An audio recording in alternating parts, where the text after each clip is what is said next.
Culture plates only favor the growth of fast-growing bacteria that like the culture media, so it misses a lot of infection. Yeah.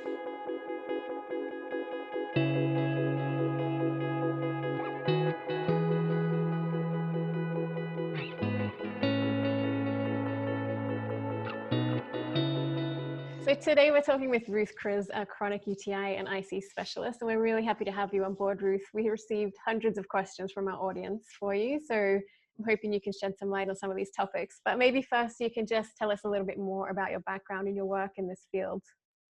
Certainly. I'm a nurse practitioner. When I was in my early 30s, I was diagnosed with interstitial cystitis. I had symptoms for about 11 years, 6 of which were chronic pain.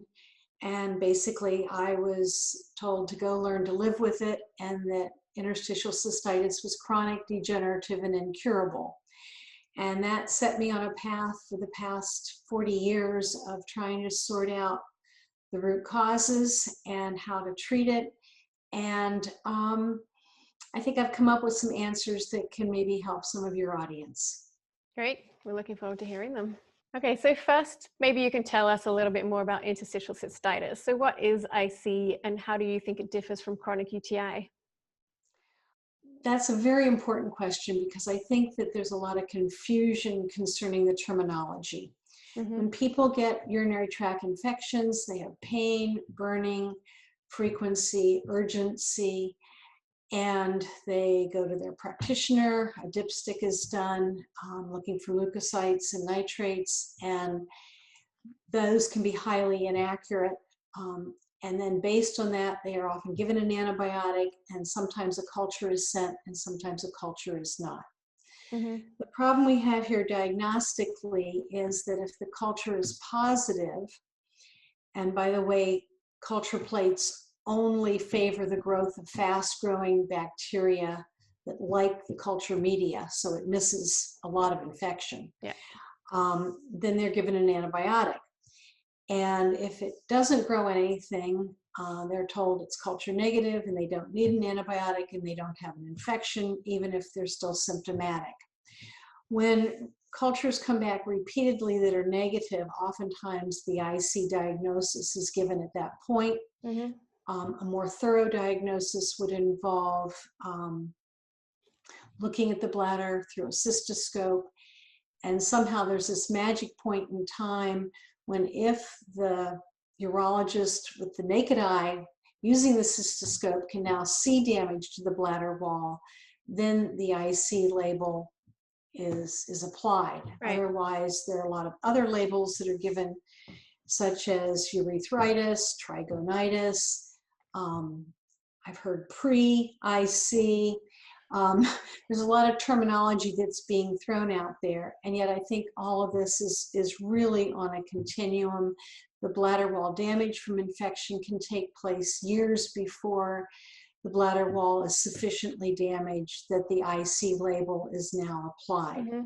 Oftentimes it says that it's a diagnosis of exclusion. So if you go through urological testing, they've ruled out bladder cancer, which by the way is painless blood in the urine.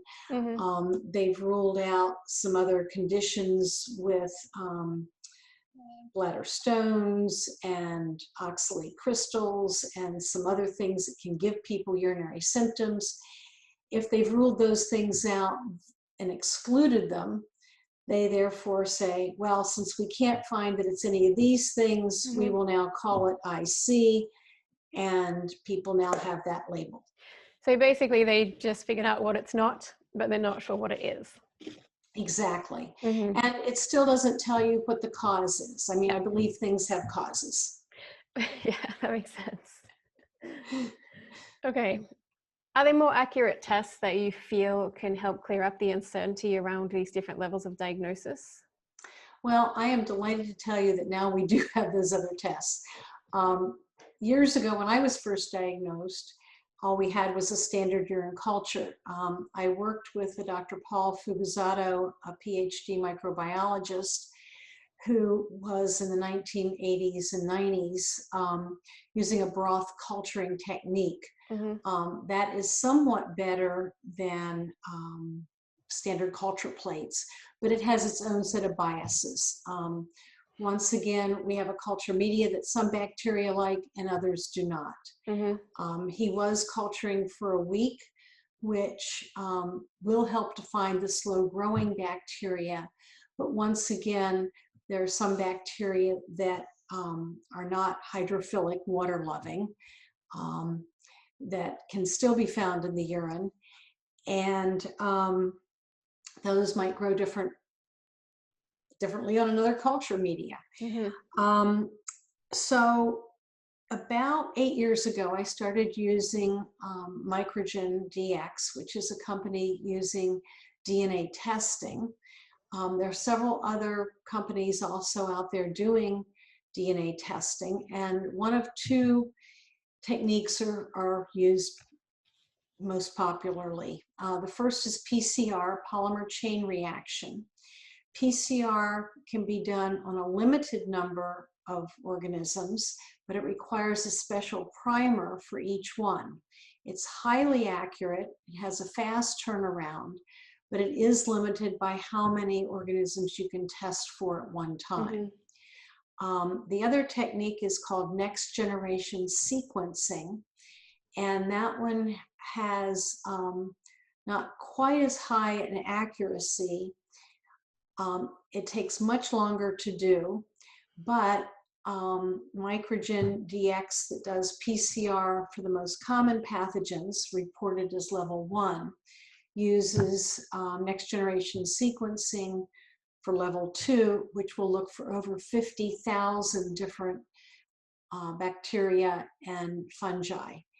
And so these are able to find things that typically wouldn't be identified on a culture plate. When you're doing a culture, the lab technician has to look at the culture plate and pick out which colonies are then going to be identified.